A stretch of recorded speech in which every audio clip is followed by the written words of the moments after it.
Non-Muslim disebut sebagai kafir. Gimana menurut Mbak Nela? Kalau di Quran sih kan tidak otomatis kafir ya, karena kan ada kayak walladzina kafaru min ahlil kitab. Jadi para ahli kitab yang kafir.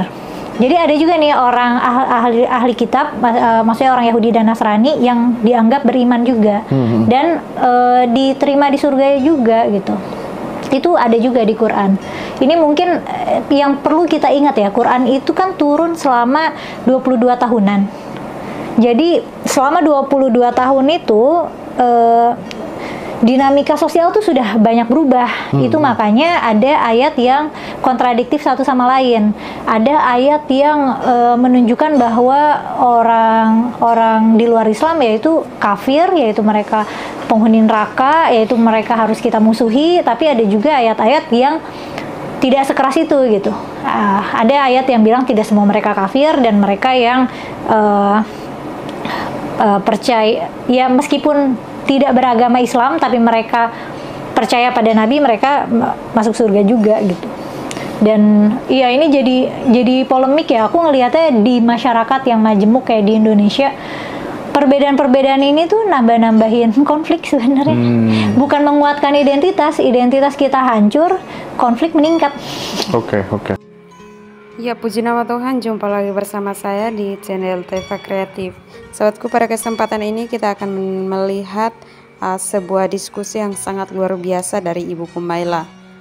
Nah, saudaraku, banyak fakta yang belum diketahui oleh kita, baik dari agama Muslim, Kristen, dan juga agama-agama lainnya. Seperti cuplikan video yang kita lihat bersama, bahwa hari ini Kumaila akan membuka semua rahasia yang belum diketahui oleh kita. Penasaran dengan videonya? Mari kita sama-sama tonton video berikut ini. Karena kan banyak ya orang sakit yang disembuhkan dengan metodologi, nggak tahu metodologi itu apa itu, namanya ruqyah itu. Menurutmu ruqyah itu scam nggak sih? Iya. Menurut aku, kalau ruqyahnya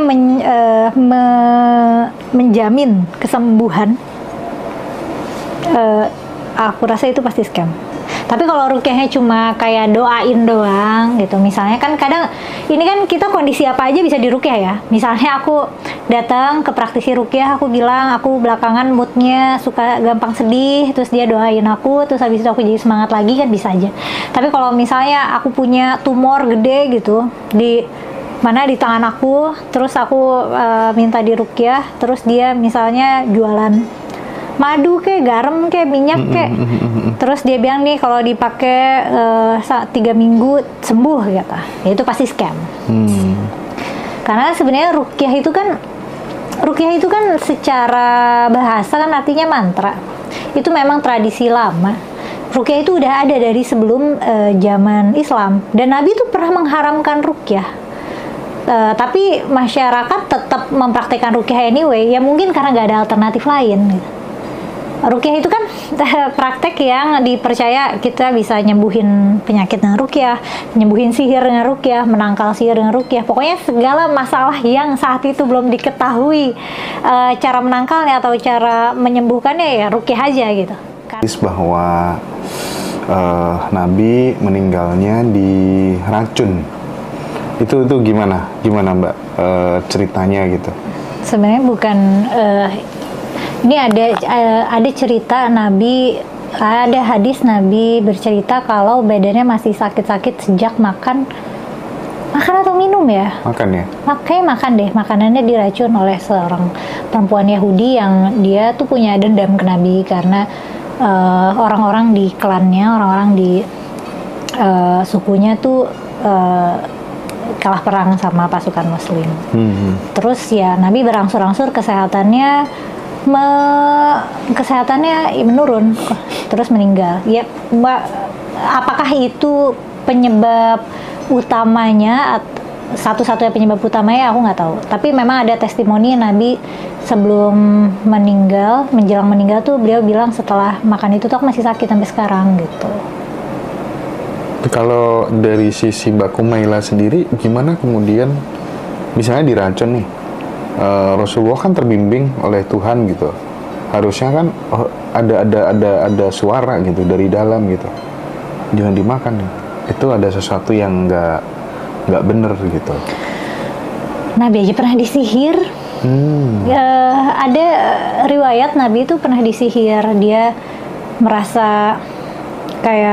merasa bingung, terus pokoknya dia merasa kayak orang gak waras. Dan kemudian dugaannya tuh Nabi pernah disihir. Nah, ini juga riwayat yang kontroversi ya di kalangan akademisi studi Islam juga, karena kalau misalnya Nabi bisa disihir, itu berarti tuduhan orang kafir yang didokumentasikan di Quran itu berarti benar dong. Kan ada banyak yang bilang kamu tidak lain hanyalah orang yang kena sihir gitu. Itu kan ada tuh tuduhan-tuduhan itu ke Nabi. Ya, itu jadi dilemanya para cendekiawan Muslim sih. Tapi ada cerita Nabi pernah kena sihir. Tapi tentu ya, aku kan cenderung skeptis sama hal-hal yang kayak gitu, yang klinik kayak gitu. Jadi ya mungkin Nabi sakit aja. Lagi sakit terus mikirnya kena sihir, karena saat itu kan belum ada medis ya, belum ada kondisi medis. Orang saat itu belum tahu kalau penyakit itu caranya bisa ada penyakit tuh gimana gitu. Itu kan pengetahuan yang relatif baru abad 18 ini kita abad 18, abad 19 kita baru tahu kalau kita sakit tuh karena kuman, karena virus, karena bakteri gitu. Itu pengetahuan yang baru ya. Dulu orang nggak tahu. Ngomong-ngomong soal orang sakit nih, Mbak, sekarang kan banyak ya orang sakit yang disembuhkan dengan metodologi, nggak tahu metodologi itu apa itu, namanya ruqyah itu. Menurutmu ruqyah itu scam nggak sih? Iya. Menurut aku, kalau ruqyahnya menjamin kesembuhan, aku rasa itu pasti scam. Tapi kalau ruqyahnya cuma kayak doain doang gitu, misalnya kan kadang ini kan kita kondisi apa aja bisa diruqyah ya. Misalnya aku datang ke praktisi ruqyah, aku bilang aku belakangan moodnya suka gampang sedih, terus dia doain aku, terus habis itu aku jadi semangat lagi, kan bisa aja. Tapi kalau misalnya aku punya tumor gede gitu di tangan aku, terus aku minta diruqyah, terus dia misalnya jualan madu kayak garam kayak minyak kayak, terus dia bilang nih kalau dipakai 3 minggu sembuh gitu, ya itu pasti scam. Karena sebenarnya ruqyah itu kan secara bahasa kan artinya mantra. Itu memang tradisi lama. Ruqyah itu udah ada dari sebelum zaman Islam, dan Nabi itu pernah mengharamkan ruqyah. Tapi masyarakat tetap mempraktekkan ruqyah anyway, ya mungkin karena nggak ada alternatif lain gitu.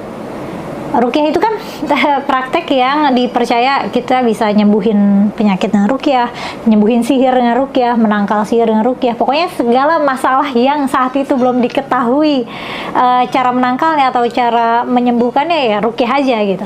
Karena teknologi mereka baru sebatas itu gitu. Nah terus akhirnya sama Nabi dimodifikasi, boleh ruqyah tapi ruqyah syariah gitu.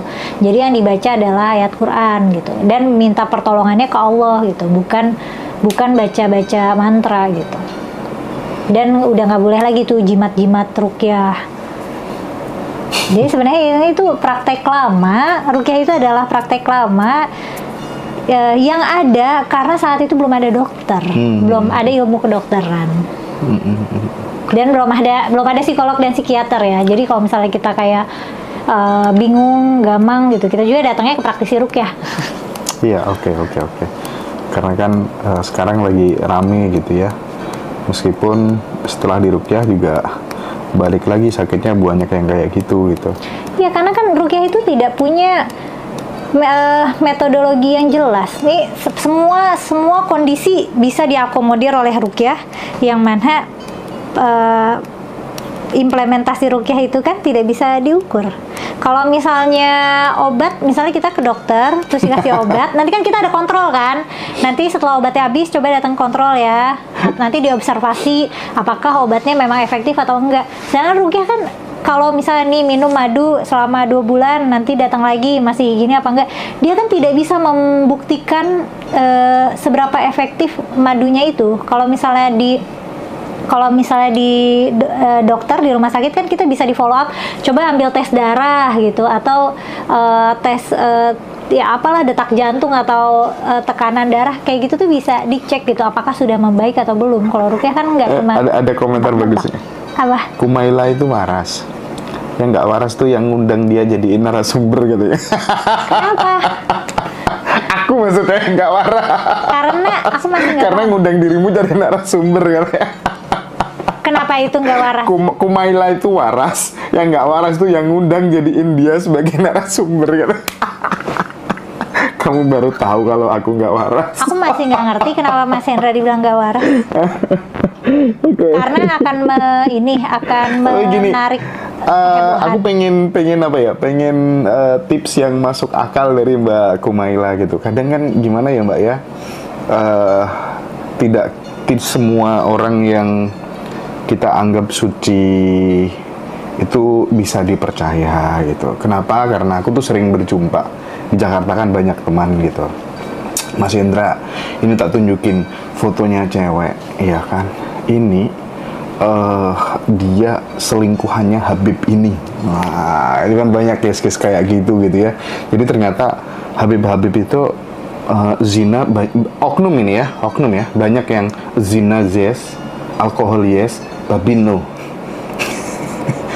Itu tidak hanya Habib, oknum Habib. Banyak orang yang seperti itu. Padahal makan babi itu tidak menyakiti siapapun, tapi selingkuh itu kan menyakitkan sekali. Nah,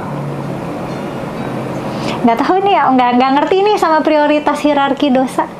Kita tuh kayaknya. tapi menurutmu dosa itu apa sih? Dosa itu ya konsep bikinan di agama kan. Sebenarnya kan apa yang berdosa dan berpahala dalam konsep agama itu kan tidak ditimbang secara konsekuensi moral, di konsekuensi nyatanya gimana kan. Nah, misalnya kita anggaplah aku adalah orang yang tidak dibesarkan dengan ajaran agama, terus aku ingin mencoba mengidentifikasi mana perilaku yang baik dan mana perilaku yang buruk tanpa petunjuk dari agama. Aku akan mengklasifikasikan apa yang baik itu adalah hal yang aku lakukan yang memberi dampak baik bagi kesejahteraan dan kebahagiaan seseorang, dan hal yang buruk adalah ketika aku melanggar hak seseorang, aku menyakiti seseorang baik secara mental maupun fisik. Itu bisa dibagi sederhana itu. Tapi ketika sudah ada pertimbangan dari nilai agama, kan baru nih, oh ternyata makan babi dosa, pakai make up dosa, terus apa lagi sih? Kalau perempuan tuh lebih banyak lagi dosanya kan soalnya. Pakai perhiasan dosa. Jadi ada komponen-komponen dosa yang nggak tahu apa konsekuensi sosialnya, nggak tahu apa konsekuensi moralnya, tapi itu disepakati di budaya itu sebagai dosa gitu. Oke. Jadi ya menurut aku dosa itu sebenarnya konstruksi sosial dalam masyarakat beragama. Oke, pertanyaanku agak random nih. Non-Muslim disebut sebagai kafir. Gimana menurut Mbak Nila? Kalau di Quran sih kan tidak otomatis kafir ya, karena kan ada kayak walladzina kafaru min ahlil kitab. Jadi para ahli kitab yang kafir. Jadi ada juga nih orang ahli kitab, maksudnya orang Yahudi dan Nasrani yang dianggap beriman juga dan diterima di surga juga gitu. Itu ada juga di Quran. Ini mungkin yang perlu kita ingat ya, Quran itu kan turun selama 22 tahunan. Jadi selama 22 tahun itu dinamika sosial tuh sudah banyak berubah. Itu makanya ada ayat yang kontradiktif satu sama lain. Ada ayat yang menunjukkan bahwa orang di luar Islam yaitu kafir, yaitu mereka penghuni neraka, yaitu mereka harus kita musuhi. Tapi ada juga ayat-ayat yang tidak sekeras itu gitu. Ada ayat yang bilang tidak semua mereka kafir, dan mereka yang percaya ya meskipun tidak beragama Islam tapi mereka percaya pada Nabi, mereka masuk surga juga gitu. Dan iya, ini jadi polemik ya. Aku ngelihatnya di masyarakat yang majemuk kayak di Indonesia, perbedaan-perbedaan ini tuh nambah-nambahin konflik sebenarnya. Bukan menguatkan identitas kita hancur, konflik meningkat. Oke. Baik Mbak, mantap, Profesor Kumaila katanya. Julukan profesor sekarang. Bukan profesor sih. Tapi cuma lulusan S1 yang telat lulus 1,5 tahun dari saya. Ada waktu itu yang nge-tweet gitu. Banyak teman-teman yang appreciate banget dengan Mbak Mila yang ngambil posisi sikap yang berani melawan arus, ngomong apa adanya gitu ya. Yang disampaikan adalah kejujuran gitu. Even sebenarnya banyak ya orang-orang yang disebut sebagai ini pengalamanku pribadi ya, sekali lagi ini pengalamanku pribadi. Banyak orang-orang yang sudah dipanggil Gus, Kiai, itu yang cerita ke saya, aku nggak berani cerita yang sebenarnya Mas Indra, karena kalau aku cerita yang sebenarnya nanti pengikutku pada pergi semuanya, jadi memang harus pelan-pelan gitu. Kalau aku kan nggak punya pengikut. Iya. Aku bukan pendakwah. Forbidden question ya. Jadi aku nggak takut kehilangan jamaah, aku nggak punya jamaah. Nah, kalau ini Mbak Mila tentang pertanyaan tadi yang belum terkonfirmasi, antara takdir Tuhan dan kehendak manusia, menurut Mbak Mila gimana? Kita tidak bisa meletakkan takdir Tuhan dalam rantai konsekuensi peristiwa gitu. Jadi kita tahu nih, segala peristiwa yang terjadi ada yang masuk di dalam kehendak kita, ada yang tidak. Dan ada yang separuh-separuh. Jadi kalau misalnya yang ada dalam kehendak aku hari ini mau pakai dress ini, udah tinggal pakai, terjadilah gitu pakai. Nah, tapi yang di luar kehendak aku adalah misalnya ternyata hari ini hujan dan berpetir-petir. Itu di luar kehendakku gitu. Apakah itu takdir Tuhan? Ya nggak tahu, bulan Januari ini emang biasanya sering hujan gitu. Nah, terus yang separuh-separuh, misalnya aku bikin konten sama Mas Hendra, aku berharap audiens bisa menerima dengan baik, tapi ternyata audiensnya marah-marah ke aku. Nah, itu kan di luar kendali aku. Aku tidak bisa mengontrol respon orang lain terhadap apa yang aku sampaikan. Nah, tapi dari semua peristiwa yang baik itu yang di dalam kehendakku, yang di luar kontrolku, dan yang separuh-separuh, maksudnya aku bisa bikin konten tapi entah orang akan merespon apa, yang separuh-separuh, kita mau taruh takdir Tuhan ini di mana? Jadi misalnya ini, kalau misalnya ada audiens yang suka sama konten aku, apakah itu takdir Tuhan? Kalau misalnya jadi kayak apapun yang terjadi, kita tuh nggak bisa langsung, oh ini emang takdirnya begini gitu. Bisa jadi ada alasan yang lebih direct gitu. Bisa jadi bukan takdir Tuhan yang menyebabkan aku pakai baju biru ini hari ini, yaitu karena aku lagi pengen pakai baju biru. Atau forbidden question saat ini, berapa subscriber aku lupa ya, mungkin 70.000. Apakah subscriber forbidden question itu 70.000 karena takdir Tuhan atau karena aku konsisten konten? Hal-hal kayak gitu tuh kita tidak bisa, kita mau taruh di mana nih takdir Tuhan? Apakah aku memilih untuk buka kerudung itu takdir Tuhan atau kehendak aku? Nah, menurut aku tuh kadang-kadang orang yang berlindung pakai kata takdir tuh ingin melepas akuntabilitasnya terhadap keputusan yang dia ambil gitu. Misalnya dia bikin bisnis terus bangkrut, ya mau gimana, takdir. Padahal kalau misalnya bisnis itu kan masih ada yang separuh-separuh tadi dia bisa bisnis, dan kalau misalnya emang gagal, dia bisa evaluasi itu untuk gimana caranya bisnisnya lebih berhasil gitu. Itu hal yang separuhnya ada di kontrol dia. Jadi aku nggak tahu, orang yang beralasan takdir tuh kayaknya ingin kabur dari tanggung jawab sih, jawab dari keputusan-keputusan yang dia buat. Kecuali yang bentuknya sama sekali di luar kendali ya, seperti reaksi orang lain kan aku nggak tahu, atau cuaca atau bencana alam itu kan bencana alam yang memang bencana alam ya, bukan yang karena banjir karena selokan mampet. Nah itu kan sepenuhnya di luar kuasa kita. Tapi yang jelas konsep takdir itu kayaknya konsep yang dibuat supaya kita bisa merasa aman dan nyaman aja hidup.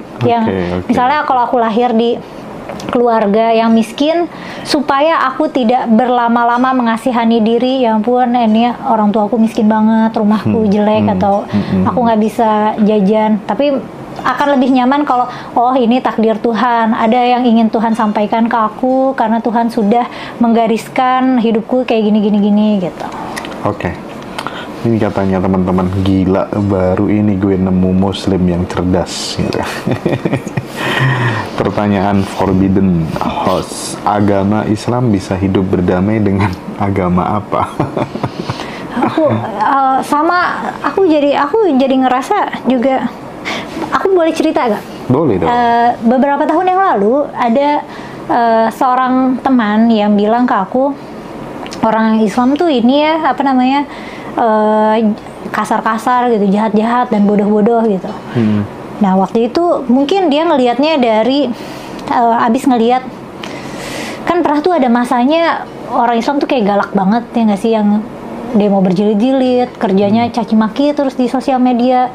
Nah, aku mikir ya mungkin dia dapat pengalamannya dari situ. Nah, terus aku nggak setuju tuh sama dia, karena aku merasa pengalamanku hidup di tengah-tengah masyarakat Muslim ya baik-baik aja, oke-oke aja, nggak ada pengalaman yang traumatis banget kan. Kalau misalnya orang ya toksik religius kayak merasa paling sempurna, merasa paling masuk surga, itu kan ya ada aja ya, cuman nggak traumatis yang gimana. Tapi kalau misalnya ya dia bilang itu ke aku sekarang, kayak aku bakal setuju deh, karena aku tuh hari-hari aku dapat ancaman dan cacian yang jahat, keji, bodoh, tapi nuansanya Islami. Kayak lanatullah kamu pelacur betina gitu. Atau di awalnya pelacur betina. Ya, atau di awalnya tuh udah kayak gini. Assalamualaikum, udah assalamualaikum. Assalamualaikum kan keselamatan bagimu ya. Kamu sudah jauh dari petunjuk Allah gitu. Ayo kembali lagi ini terus di akhirnya atau lebih baik kamu melacur saja. Saya harus bayar berapa buat pakai lubang kamu atau gitu. Kayak makanya tadi ada yang cek mahar gitu. Iya mungkin itu ya maksudnya. Aku nggak ngerti. Aku tuh sering nggak ngerti sama ledekannya. Bahkan kayak waktu itu gini, ya udah semalam berapa Mbak gitu. Aku nggak ngerti semalam berapa. Oh mereka tuh ngatain aku pelacur ya. Ternyata yang pelacur kayak betina gitu. laknatullah lagi ya. Nah itu nuansanya tuh Islami, atau misalnya gini, wah ini udah halal nih darahnya, atau di YouTube tuh kan aku lagi rame ya suka pada pakai ngebahas aku. Terus ada kolom komentar yang aku temuin, dan itu komentarnya di like orang-orang lagi nih. Ayo kita perkosa rame-rame betina ini gitu. Ini menarik sekali karena apakah karena mereka menyangka aku murtad dan atau menyangka aku misionaris Kristen, maka mereka berhak untuk mencelakakan aku. Ini kan apakah orang-orang ini tidak melihat manusia lain yang di luar kelompoknya sebagai manusia? Anggaplah aku misionaris Kristen beneran. Jika aku misionaris Kristen, jika aku murtad, jika aku orang Kristen atau apapun agamaku, apakah itu alasan yang legit untuk orang-orang ini boleh menyakiti aku gitu? Betul. Atau menyakiti siapapun? Jadi manusia aja kita belum lulus. Makanya ini problematik banget gitu. Ini aku suka bertanya, ini tuh orang beneran bukan sih? Apakah yang ini beneran orang-orang dewasa? Tapi ini beneran orang-orang dewasa. Ada yang memang akun-akunnya tuh kayak buzzer gitu. Udah mah Islami banget, tapi nge-DM aku nyuruh bunuh diri, atau nge-DM aku ngancem bunuh, terus bayonya ayat Quran, terus isi-isi kontennya tuh membela membela Gaza gitu, membela gini. kemanusiaan. Aku sorry, aku bukan bermaksud untuk mendiskreditkan siapapun ya, Mbak Mela ya. Tapi kenapa yang kayak gitu itu kok selalu mayoritas apa tuh namanya dari Muslim gitu. Tadi pakai laknatullah, kan jarang ya.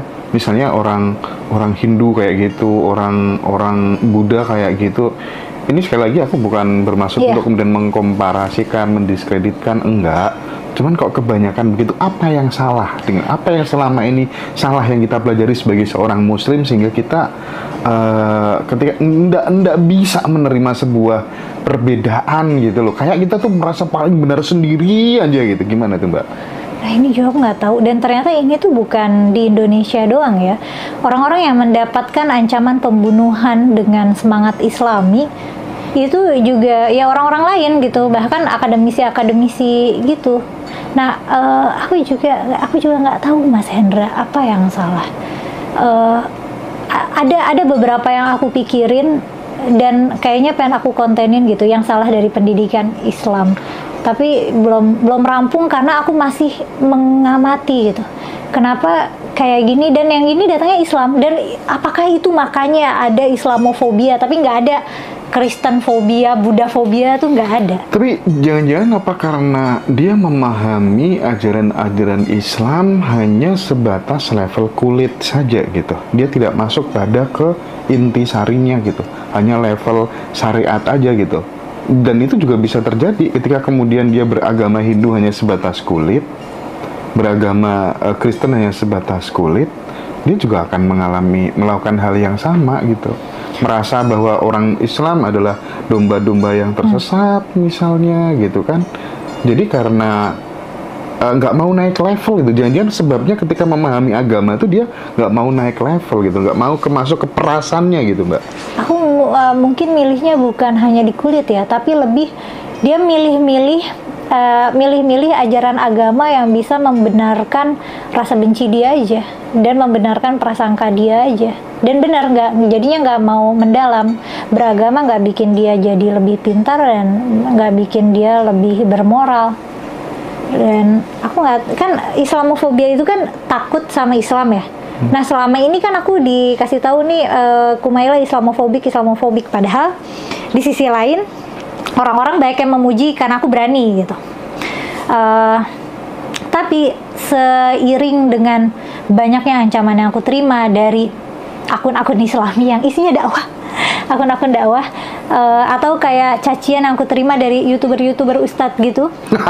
Youtuber ustadz.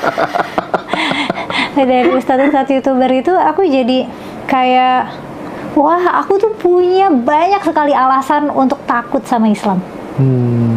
Dan aku jadi merasa ada cerita misalnya teman aku yang non muslim, dia lagi beribadah digeruduk lah, ada yang gerejanya dibakar lah, ada yang hal-hal traumatis kayak gitu. Itu kan bikin kita bisa memahami kenapa dia takut sama orang Islam, karena dia mengalami persekusi langsung. Nah, terus aku melihat diriku yang sekarang, aku juga punya loh alasan untuk aku takut. Bedanya, untungnya aku nggak takut. Tapi apakah reasonable untuk aku takut? Jadinya masuk akal kalau aku takut, reasonable kalau aku takut gitu. Dan ada teman-teman konten kreator juga yang banyak yang bilang ke aku kalau jadi kamu udah berhenti konten, gitu. Iya sih. Dan kayaknya ini strateginya sekarang tuh diubah. Dulu kan suka pada ngancem bunuh. Nah, karena sekarang ada gosip aku ODGJ misionaris dan gitu. Nah, mereka tahu aku punya riwayat depresi, dan orang depresi itu kan biasanya suka memikirkan kematian ya. Jadi mereka mikirnya kayak itu bisa jadi trigger. Jadi disebutlah aku ODGJ, depresi, dan ininya narasinya dibikin bunuh diri. Kayaknya biar aku mentalnya kena, karena mereka tahu aku punya riwayat depresi. Ya mungkin ini mah diancam bunuh nggak takut gitu. Ya udah coba diancam disuruh bunuh diri gitu, karena aku punya riwayat depresi. Nah, ini tuh tadinya lucu gitu, konyol, aneh orang-orang ini. Tapi lama-lama yang aku rasa tuh jijik, kayak menjijikkan banget orang-orang ini gitu. Padahal dan mereka menarasikannya tuh dengan nuansa Islami. aku jadi merasa apakah ini benar-benar representasi dari masyarakat Muslim di Indonesia, dan kayaknya iya lagi. Jadi ya aku nggak tahu, tapi aku hanya berharap itu hanya sebagian kecil, dan sebagian besar itu sebagian kecil tapi berisik gitu ya, dan sebagian besar itu sebenarnya bisa mikir gitu. Oke. Jadi itu teman-teman makin jelas ya, makin kalau orang Jawa makin bloko suto apa yang disampaikan oleh Mbak Mela. Mudah-mudahan mampu mengusik nalar kritisnya teman-teman di dalam beragama, sehingga tidak senantiasa termakan oleh dogma dan doktrin saja, tapi lebih rasional gitu ya, dan jangan gampang percaya juga sama seorang yang dibungkus dengan baju yang sok suci dan lain, event itu Dan tidak hanya di jangan agama. gampang nurut juga, Jangan gampang meskipun nurut. dia bawa ayat suci ataupun bawa hadis Nabi. Oke. Mudah-mudahan teman-teman bisa mengambil hikmah dari percakapan kita. Yang mau join di channelnya Kak Mela, namanya Forbidden Question, silahkan di YouTube beliau. Dan sekali lagi saya bikin konten ini biar teman-teman gak jadi orang yang sumbu pendek gitu ya. Jadi lebih luas dalam memandang sesuatu gitu, karena sebanyak apapun yang kita tahu, lebih banyak yang kita nggak tahu gitu. Dan terkadang kebenaran yang pernikahan beda agama itu kan dilarang gitu ya. Padahal kita jatuh cinta itu ya muncul aja dari dalam, dan itu nggak peduli kamu anaknya siapa gitu ya, sukumu apa gitu, agamamu gimana, harta kekayaan orang tuamu berapa gitu. Nah, gimana sih menurut pikiran kritis Kumailah Hakimah tentang nikah beda agama yang dilarang ini? Dalam Islam kan tadinya boleh nikah dengan ahlul kitab, karena ahlul kitab itu maksudnya ahlul kitab wat Taurat ya, maksudnya orang Yahudi dan Nasrani. Karena awalnya kan orang Islam adalah kelompok yang sangat kecil, mau cari jodoh di dalam Islam susah. Nah, larangan untuk menikah sama non-muslim itu kan baru setelah udah di Madinah, setelah udah besar, ketika udah butuh, Islam sudah butuh untuk punya identitasnya sendiri gitu. Dan pada prakteknya juga kan tidak tidak se-strict itu gitu. Ada orang Kristen atau orang Yahudi, mereka kalau menerima Nabi, kalau tidak menolak Nabi, menerima Nabi itu Nabi, tapi tidak serta-merta masuk Islam, itu nggak apa-apa gitu kalau dulu. Cuman kalau ulama sekarang kan bilangnya orang Yahudi dan Nasrani zaman Nabi itu beda sama zaman sekarang, jadi udah nggak boleh, dan katanya sama aja kayak zina. Nah, ini ketika kita menghukuminya pakai hukum agama ya. Dan benar kata Mas Hendra, kita kan jatuh cinta aja, karena kan jatuh cinta tuh instingtif ya. Dan kalau sama-sama manusia ya ya jatuh cinta aja, itu kan biologis gitu. Kalau agama membatasi ini, semua dasar alasannya kan dasarnya doktrinal gitu. Nggak ada misalnya kalau kamu menikah sama non Kristen nanti keturunannya cacat gitu. Maksudnya sebenarnya tidak membawa risiko yang konkret, tapi itunya ya dosa. Lagi-lagi penalti abstrak kayak dosa atau masuk neraka atau hal yang kayak gitu.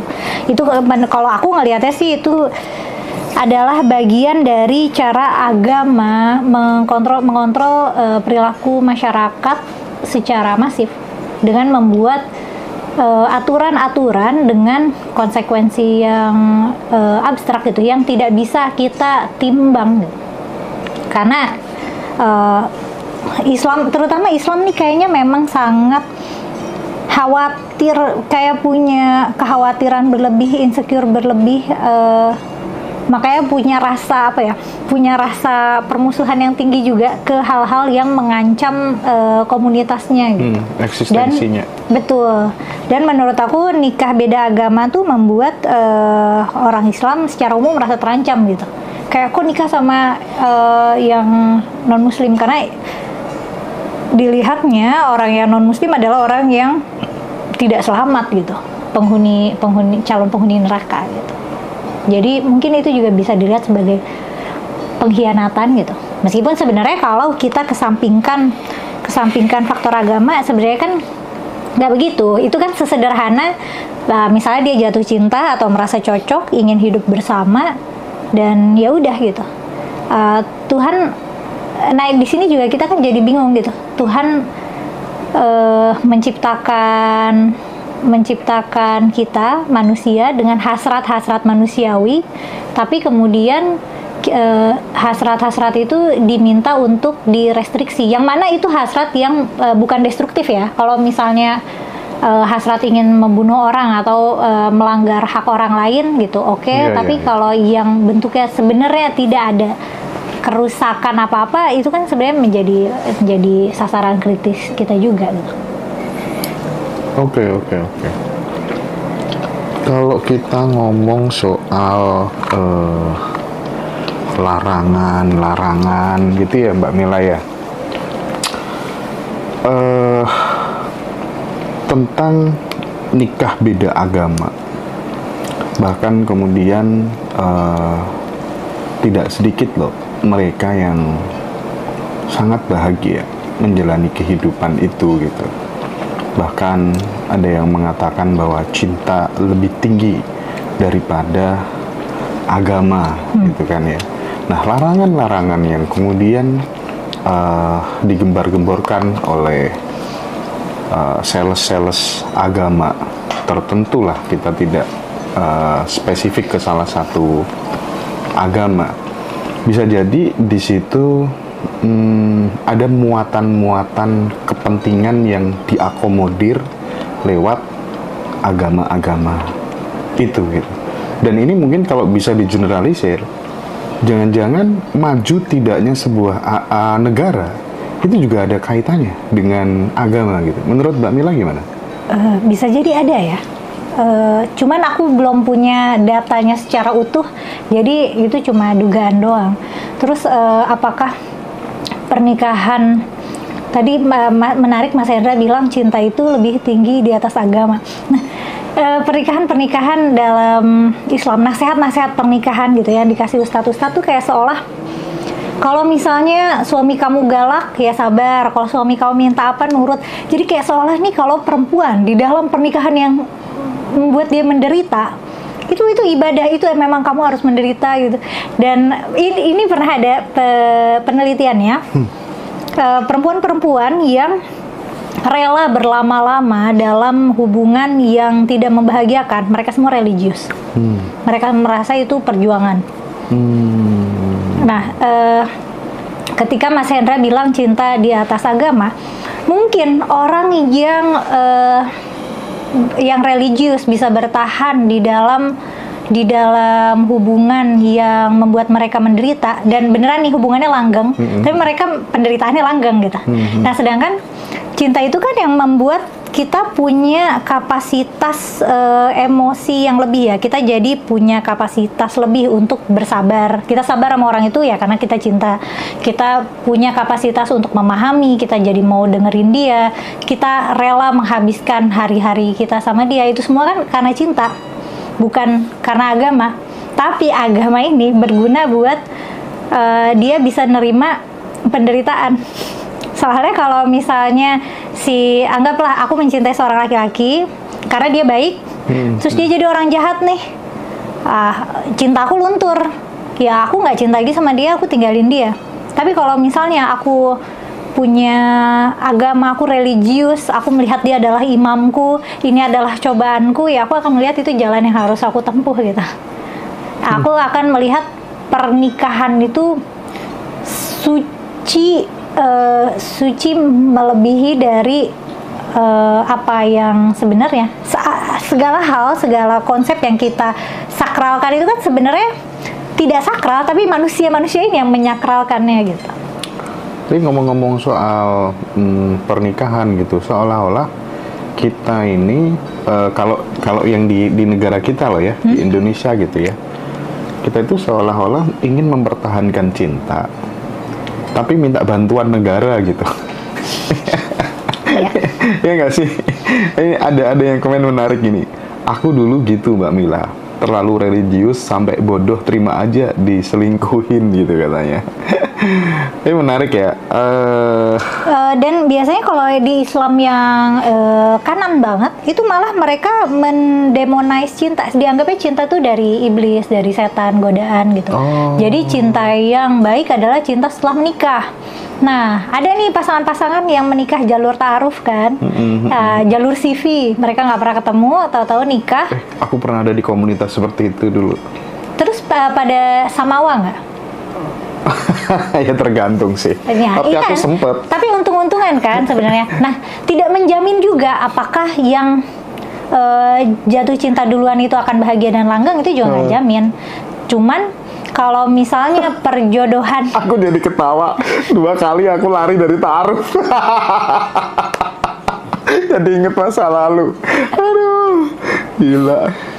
kalau perjodohan random itu kan lebih lebih tinggi risikonya. Kita nggak kenal orang itu, kita bahkan nggak tahu apakah bisa jatuh cinta gitu. Karena lagi-lagi tadi jatuh cinta itu kan biologis, itu bukan hal yang bisa kita sengajakan gitu. Kita berusaha untuk bisa jatuh cinta sama orang ini, itu kan nggak bisa, itu sesuatu yang sifatnya instingtif gitu. Kita bisa merencanakan menikah dengan siapa, tapi kita nggak bisa merencanakan jatuh cinta dengan siapa. Iya, dan bahkan kita juga kita tidak bisa merencanakan orang lain supaya jatuh cinta sama kita.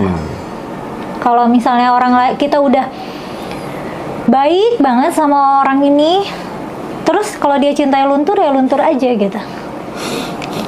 Tapi ngomong-ngomong soal pernikahan gitu, mesti akan gesernya ke perselingkuhan gitu. Bisa nggak sih sebenarnya orang itu setia gitu secara fitrah, itu tuh bisa apa enggak menurut Mbak Mila? Secara fitrah, kalau misalnya fitrah di sini ngomonginnya adalah kecenderungan asli manusia, sebenarnya kecenderungan untuk selingkuh itu ada di manusia. Tapi apakah manusia tuh bisa yang setia solid? Ya tentu bisa. Ya aku biasanya ngelihatnya dari cara dia mengendalikan diri. Dia punya pengendalian diri yang bagus enggak gitu. Dan biasanya orang yang peselingkuh itu mereka orang-orang yang bertindak dulu sebelum berpikir. Jadi ada keinginan diikutin, terus baru nanti akhirnya misalnya nyesel atau nutupin jejak atau gimana. Tapi orang yang terbiasa untuk berpikir dulu sebelum bertindak, nah itu adalah orang yang biasanya punya pengendalian diri yang lebih baik. Orang seperti Mbak Mela ini harus lebih banyak lagi di negara kita gitu. Setuju. Nah, tapi ngomong-ngomong nih soal perselingkuhan gitu ya Mbak Mila ya. Berarti secara prinsip sebenarnya yang membuat orang kemudian melakukan perselingkuhan itu menurut Mbak Mela apa? Kesempatan kah? Atau jangan-jangan sebenarnya pengen melakukan hal yang sama, hanya saja kesempatannya nggak ada gitu. Iya, atau ada sebenarnya orang yang kesempatannya sulit tapi dibikin-bikin ada kesempatan. Karena saking niat banget. Sebenarnya kita kan ketika kita berkomitmen pada seseorang, ketika kita jatuh cinta ke seseorang, itu kan tidak menghentikan kita dari bisa merasa tertarik ke orang lain.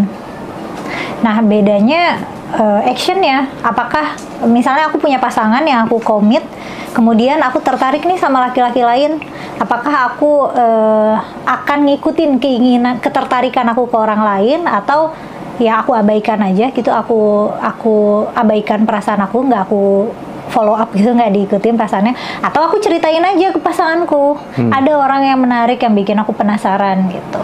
Maksudnya anggaplah pasanganku adalah orang yang aku bisa dengan aman dan nyaman cerita apa aja ke dia gitu. Aku sih akan akan seneng ya kalau misalnya punya pasangan, terus pasangan aku cerita ke aku, terbuka gitu betul, cerita ke aku ketika dia merasa tertarik sama perempuan lain. Cemburu ada, cuman aku akan lebih senang, lebih dan menghargai lah ya, bangga. Iya, aku akan senang.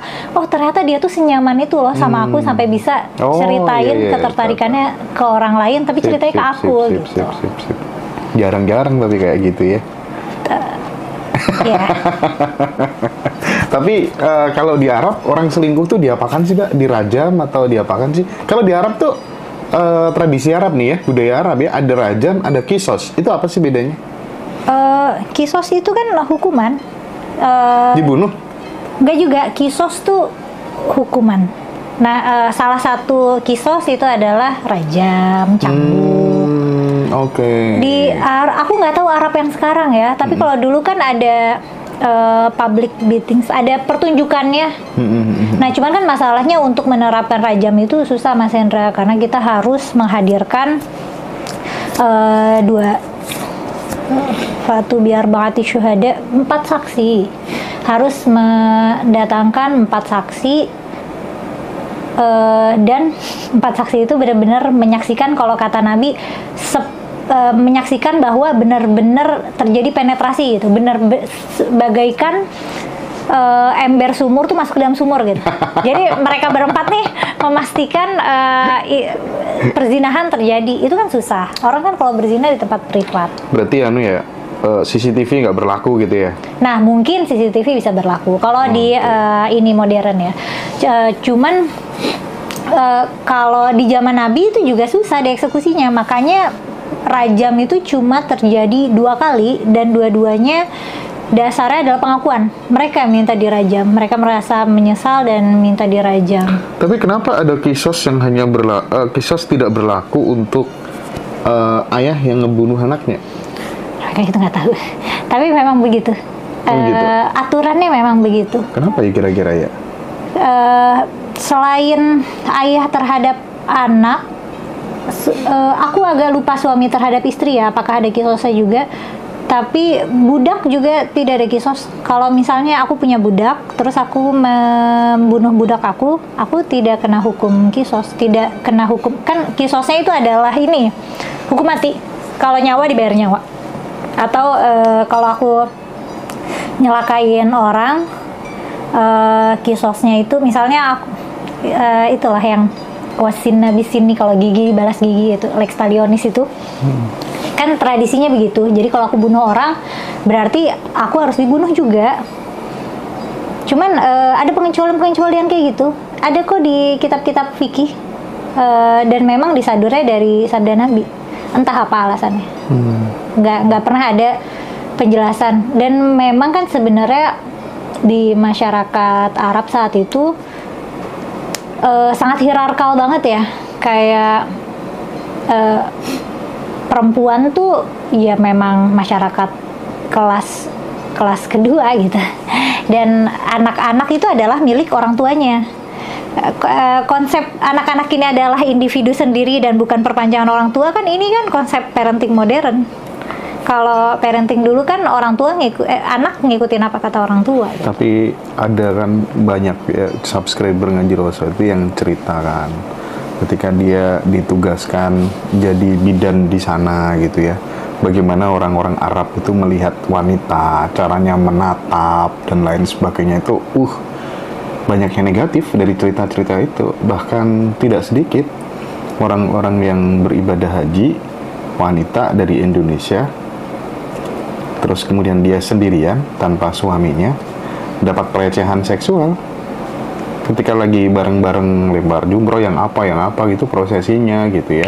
Itu kan menunjukkan bahwa memang bahwa benar seperti yang disampaikan Kumaila kapan hari, bahwa istri 4 poligami itu sebenarnya untuk membatasi gitu,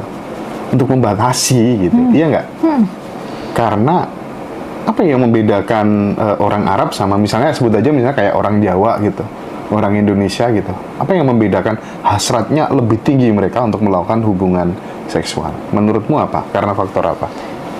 Aku tidak bisa menjawab secara definitif, tapi kalau misalnya kita mau ngomongin dua tempat yang berbeda ya, Indonesia abad ke-7 dan Hijaz abad ke-7 gitu. Pas lagi zaman Nabi masih pada hidup bersuku-suku, kita kan di sini udah ada kerajaan-kerajaan, udah ada kerajaan Kutai, kerajaan Sriwijaya. Udah ada kerajaan-kerajaan lah, secara politik kita udah lebih solid kayaknya dibanding di sana yang dikit-dikit perang suku gitu. Dan aku nggak tahu apakah ini klaim yang benar atau tidak, tapi aku rasa sebenarnya di Indonesia tuh peradaban moral dan sosialnya tuh kayaknya sudah lebih maju daripada di Arab sana. Dan kita kan udah punya agama sendiri sebenarnya. Kita kan punya agama-agama leluhur gitu. Lokal ya. Agama-agama lokal. Gitu. Malah agama-agama resmi sekarang tuh agama impor semua jadinya. Iya. Agama bumi.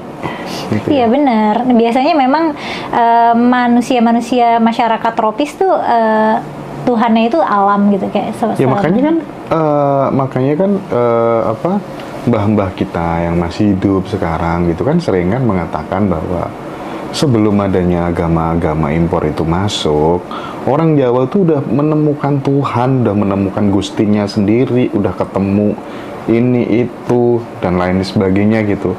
Justru sekarang yang jadi masalah adalah karena kemudian kita terpesona dengan ajaran-ajaran impor, kita menjelek-jelekkan kepunyaan kita sendiri. Hadirnya Ngaji Roso itu salah satunya untuk itu sih ya, untuk mengembalikan oke lah kamu pakai miliknya orang lain, tapi jangan melupakan punyamu sendiri, apalagi menjelek-jelekan, nanti kamu kualat gitu ya orang Jawa gitu kan gitu. Tapi sekarang teman-teman udah mulai banyak yang paham lah ya tentang tentang mana yang berbobot ya, mana yang batu, mana yang kapas gitu, kira-kira teman-teman udah mulai aware ke situ. Mbak Mila, dalam konteks agama gitu, Rasulullah katanya kan melakukan sebuah perjalanan Mi'raj. Nah, Mi'raj dalam perspektifnya seorang Kumaila itu apa sebenarnya yang terjadi dengan Rasulullah, dengan Nabi? Yang perlu kita tahu ketika peristiwa Isra Mi'raj itu, Nabi itu sedang berduka ya. Nabi itu lagi tahun duka, ditinggal istrinya, ditinggal pamannya, ditinggal anaknya juga. Dan Nabi saat itu tidur di masjid, bermalam di masjid, balik-balik. Nabi bilang Nabi habis melakukan Isra Mi'raj gitu, habis ke surga via Yerusalem. Nah, ini itu kan cerita yang sangat luar biasa ya. Saat itu juga masyarakat sana banyak yang nggak percaya dan banyak yang menyangka Nabi nih entah kena sihir atau entah gila. Itu tuduhan yang banyak gitu, dan tuduhan itu baru surut setelah Abu Bakar bersaksi bahwa apa yang Nabi Isra Mi'raj itu nyata gitu. Makanya disebutnya kan as-siddiq gitu, yang membenarkan gitu. Bukan bersaksi sih, yang membenarkan aja. Jadi sebenarnya saat itu nggak ada saksi. Nah, cuman yang jadi masalah itu kan jadi ada dua kubu nih di dalam Islam. Ada yang percaya bahwa perjalanan itu benar terjadi secara fisik gitu.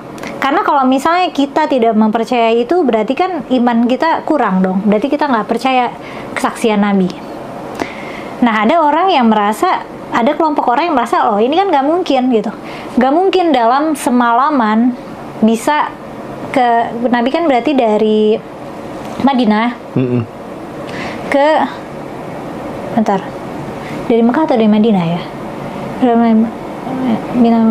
Masjidil Haram, dari Mekah ilal Masjidil Aqsa ke Yerusalem, habis itu ke surga, terus pulang lagi. Nah, itu kan dari Mekah ke Yerusalem itu tuh jauh banget, 1.500 kilo ada deh kayaknya. Itu kan perjalanan hijrah itu adalah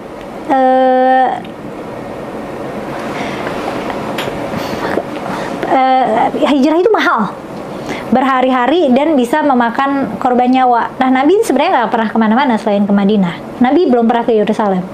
Maksudnya kalau misalnya selain Isra Mi'raj itu, Nabi itu belum pernah ke Yerusalem atau ke Persia atau ke Romawi gitu. Karena memang perjalanan dari Mekah ke Madinah aja itu udah berat gitu. Apalagi ke Yerusalem, terus ke surga itu kan ceritanya panjang banget ya, ketemu nabi-nabi. Itu riwayatnya ada banyak banget. Dan itu sangat ajaib. Tentu kalau misalnya pakai pendekatan skeptis akan sulit sekali menerima cerita itu.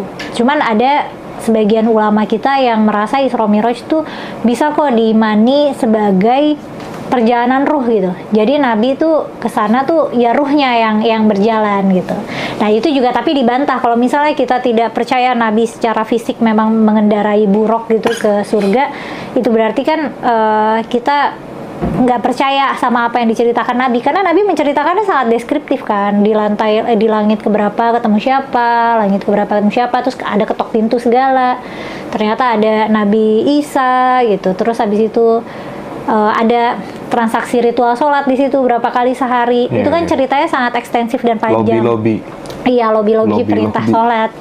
Udah gitu juga konsultasi sama Nabi Musa, nih gimana nih diwajibin sholat berapa gitu. Terus abis itu ada cerita Nabi juga pas lagi mau ke surga diikutin sama jin, ada yang gangguin perjalanannya. Pokoknya ceritanya itu kan sangat panjang dan sangat luar biasa. Menurut aku sangat wajar jika ada yang ragu. Bukan bukan serta-merta dia menjadi tercela atau menjadi murtad atau hal kayak gitu. Karena itu hal yang terlalu luar biasa aja. Aku tidak mau memperpanjang soal ini gitu ya. Tapi besok Isra Mi'raj ya? Iya, nanti dihujat. Mbak Kumaila tidak mau terbuka, bener-bener terbuka, takut dihujat gitu kan. Tapi seorang nabi itu menurut Kumaila bisa salah nggak sih? Bisa. Kan Nabi sendiri mengakui pernah salah. Dalam konteks apa? Dalam konteks ngasih saran untuk bercocok tanam. Waktu itu Nabi ngasih saran apa, ternyata malah panennya jelek. Terus Nabi juga pernah salah memberi strategi perang, dan ya udah, dan terbukti salah. Dan sahabat nanya gitu, ini pendapatmu atau wahyu Allah gitu. Nah itu tuh yang jadi masalah kan gitu ya. Yang jadi persoalan itu kan bagaimana kemudian kita itu membedakan, si umat ini membedakan ini omongannya Nabi ini yang terbimbing atau kemudian yang dari egonya, dari nafsunya dia. Dan itu tidak hanya soal Nabi aja sih. Sekarang guru spiritual kan banyak yang kayak gitu, ya kan? Yang kemudian dia mendeklar omongannya itu adalah kehendaknya Tuhan. Tapi kan oke lah ya, aku tidak memungkiri gitu. Ada aliran-aliran tertentu gitu, kemudian yang kita itu menjadi kayak terbimbing gitu sama Tuhan, sama semesta atau apalah gitu. Mungkin hasil dari pikiran yang jernih atau apa, aku nggak tahu gitu. Tapi kan kadang dimanfaatkan juga sama orang gitu, sama orangnya gitu. Oh ini aku dapat petunjuknya begini gitu. Nah Nabi itu bisa jadi seperti itu apa nggak menurut Kumaila? Aku nggak tahu. Tentu saja aku nggak tahu dan nggak bisa tahu ya, kita nggak bisa konfirmasi. Tapi aku rasa juga sangat bisa dipahami kalau ada yang punya kecurigaan kayak gitu, karena kan kita tahu ada misalnya ketika Nabi menikahi Zainab gitu, menantunya itu kan wahyu Tuhan ikut campur, perang-perang itu kan juga wahyu Tuhan, pernikahan itu kan petunjuk Tuhan gitu, buat Nabi gitu.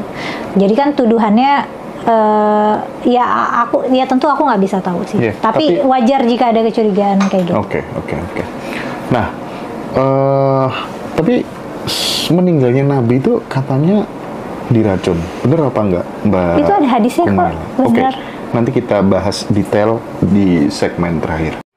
Demikianlah diskusi yang dapat kita dengarkan bersama. Kiranya diskusi ini dapat menambah wawasan kita terkait keagamaan kita masing-masing. Dan dengan adanya video diskusi ini, kita dapat memilah mana yang ajaran mana yang perlu untuk kita ikuti. Saudaraku, terima kasih juga buat semua yang selalu setia dukung dan juga support channel kami. Doa kami selalu menyertai saudara semua. Dan selalu sampai jumpa di video-video kami selanjutnya.